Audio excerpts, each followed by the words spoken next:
Hi guys, welcome to Basement Supercar Build, the channel where we see if an average guy like me can design and build his own mid-engine car. This video will be a highlights video of the work that was finished this week. If you want to see the actual work take place, watch the full-length video for this week. And with that out of the way, let's get started on this week's video. Well, I have all the bottom skins cut out, except for one. We'll get to that in a second, but I'll show you these starting from front to back. I'm going to weld this front one on. I will weld the two here in the floor of the car. I've still got to trim around these odd shapes here. I'll have to mark them from the inside. This piece here will bolt on and be removable for access to the plumbing inside. Same thing back here. These four panels underneath the seats will be welded on. The center one will bolt and remove for access. These two triangular shaped ones here will be welded in. And I'm not sure what I'm going to do here around underneath the engine and transaxle, but right now I'm thinking I'm going to make that plate removable also. I'll use riv nuts and fasten it on and make it removable for oil changes and access to the engine when it needs to be worked on. I really don't want to weld that plate on. I thought about welding it and putting some access covers, and then I thought, well, why not just make the whole thing removable? I'm also considering putting a tiny bend on the front here for a small air scoop to pull air in from underneath the car up into the engine bay. Haven't completely decided on that either, but I've got a lot of work left cleaning up these panels and welding them in place. So when I get finished with all of that, I'll make a decision on this this last cover here in the rear. That'll give me some time to think. But got a lot accomplished today. I think I'm going to stop here and pick up again tomorrow. Well, I was able to weld these two thicker plates to the bottom, the 090 aluminum plates. I could weld to the 3/16 tubing. It wasn't easy, but I made the best of it. I've got it on there. I'm happy with the welds. They're not pretty, but they'll be strong. They're sufficient. Tried welding some of this thinner metal. Everything except these two floor pans are 063, and trying to weld the 063 to the 3/16 tubing was impossible for me. I tried 2 or 3 different times, and I didn't have the heat quite hot enough to burn into the 3/16 good, and anytime I would get anywhere near close to the 063, it would start melting away. So I'm sure some of you guys out there can probably weld these two thicknesses together, but I'm just not experienced enough to do it, and I'm going to have to come up with a different plan. I think I'm going to bond these other panels to the bottom of the car with some kind of an adhesive, be it a urethane or some kind of a metal-to-metal adhesive. I'll have to check around and see what's available out here. I know there are some metal-to-metal adhesives that work very well, but I think that's my only option for putting the rest of these panels on the bottom.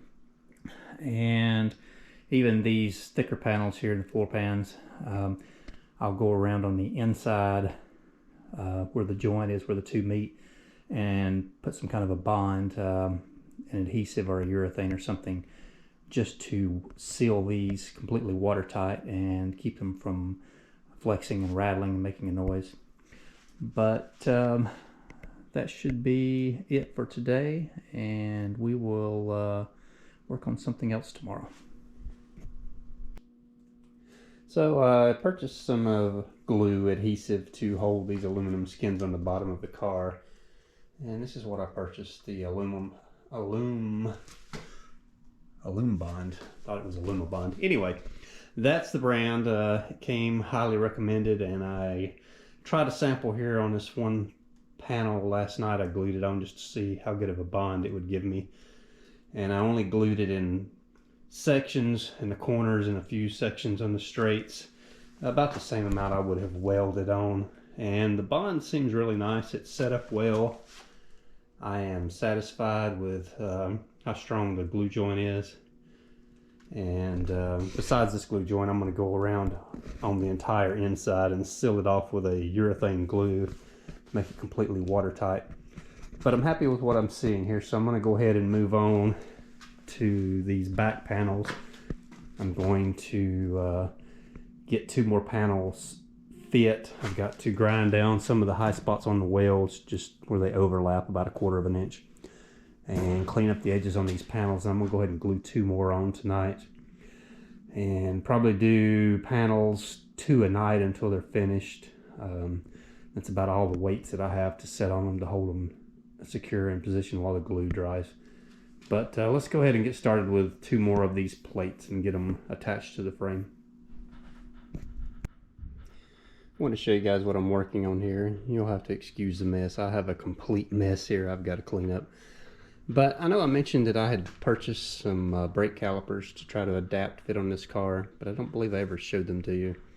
If I did, I'm showing them again. But this is the Brembo calipers that I bought. They are new. They could fit a Cadillac CTS-V. This same caliper will fit in a Camaro also, but I haven't seen any articles anywhere where anyone has adapted them to fit on a Corvette, but I am attempting to. And what I've come up with, and I believe is going to work, is I've got to take these and have these 3 surfaces machined down perfectly flat with the back of this. Then I'm going to take and cut and grind these ears off where the calipers mount. I'm going to grind that down smooth with the outside of the housing. And then I'm going to bolt, because all these surfaces will be flat, I'm going to bolt through an adapter plate that I'm going to make on the back side of here. Bolt through the adapter, through this knuckle, and into the spindle or the hub. And that'll have new mounting attach points for this caliper that'll bring it the exact correct distance away from the center axis to mate up with the brake caliper correctly, and it'll also have the right offset in and out, which actually this offset is correct, so it just mimics this.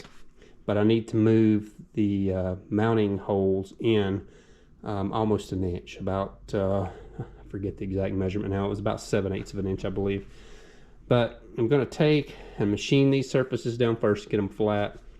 I have already modeled the adapter plate. I have purchased the aluminum to cut the plates out of, and I'm kind of working on that in the background. I haven't been showing any of that yet. I may video some of it moving forward if I get a chance. But working on that along with these other things you're seeing me doing. A lot of modeling in SolidWorks, computer time, cutting samples, making sure they align up. Speaking of samples, this is a sample I cut out of plastic just to make sure I had my bolt hole locations correct. I had all of the holes in this piece, and all the holes look like they lined up. So I'm moving forward with a 3D printed piece, and once I verify that, then I'll actually machine the aluminum adapter plates. But just wanted to show you these things.